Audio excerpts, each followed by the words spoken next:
السلام علیکم ملګرو. په اډیالا جیل کې خصوصي عدالت د جج قدرت الله په سربراهۍ کې عدت نکاح کیس باندې هم فیصله محفوظ کا. عمران خان ته د سزاګانو هیټریک ملاوېدو والا دی.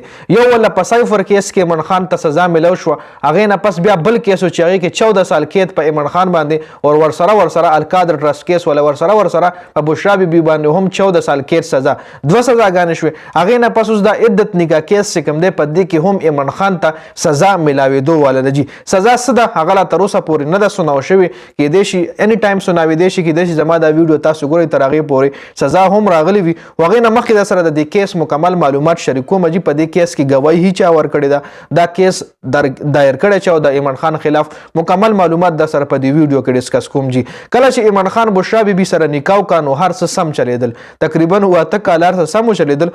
هغې نه پس اوس د بشرا بیبي چې کم سابقه کم لومبنی خاوند خاورما نیکه هغه دا کیس په عمران خان باندې دایر کړو چې دای زما لکه مطلب عمران خان زما ښځې سره په عدت کې نکاح کړې ده، مطلب عدت لا کمپلیټ شوی نو او هغې کې عمران خان نکاح کړي. نورې پکې هم ډېرې زیاتې خبرې دي چې په دې ویډیو کې زه نه ډسکس کوم چې نورې پکې څه ډیټیل دي، خو په دې ویډیو کې ګواه چې کوم دی اون چودري دی جی چې د عمران خان سره به ډېر زیات ګرځېدو. د عمران خان چې کله حکومت و د عمران خان نه مفاد و نو عمران خان سره به هر ټیم تاسو دی کتو. جی د عمران خان یو خاص سړی و. جی اوس اون چودري هم د عمران خان خلاف په دې کیس کې ګواهي ورکړې ده. او دریم ګواه چې کوم دی هغه مولوي صاحب دی چا چې دا نکاح کړې وه، چونکې مولوي صاحب ته تقریبا 8 کاله پس پته ولګېده چې دا نکاح خو ما غلطه کړې ده.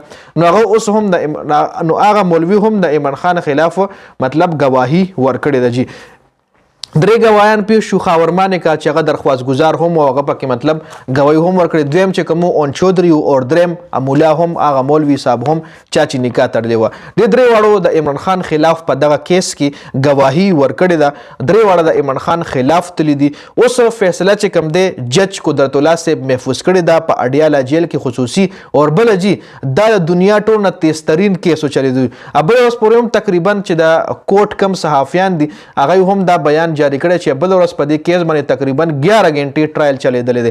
پرون په هم سهار 9 نه د شپې 11 پورې ټرایل چلیدلی دی. جی 2 ورځې په مخه په غنټو ټرایلز چلیدلی دي چې د دنیا ټول نه تیزترین کیس چې کوم دی دا هم قرار شو. جی دا ولا هم یو ریکارډ د عمران خان د کیس نه ملو شو چې د دنیا ټول نه تیزترین کیس ټرایلز چې کوم دی دا وشو. جی د کوټ صحافیان چې کوم هغه دا سټیټمنټ جاری کړی چې د دنیا ټول نه تیزترین کیس د دنیا ټول نه تیزترین ټرایلز چې کوم دی هغه د عمران خان د عدت نکاح کیسو چلیدو. جی نو دا هم د سوچ خبره ده چې دومره تیزی سره په عمران خان باندې سزاګانې خېږي او بل طرف ته تاسو ګورئ چې څومره تیزی سره په عمران خان باندې سزاګانې خېږي نو بل طرف ته هماغومره تیزی سره د نواز شریف کیسونه چې کوم دی ختمیږي. جی د افسوس خبره ده. جی نو دا د عدت نکاح کیس حوالې سره چې کوم اپډیټ دی فیصله اني ټایم راتلی شي. فیصله جج قدرت الله صاحب محفوظ کړې ده، اني ټایم هغه خپله فیصله سناولی شي. جی نو په دې ویډیو کې دا اپډیټ سو د عدت نکاح کیس حوالې سره د ویډیو کتلو زیاته مننه. جی والسلام.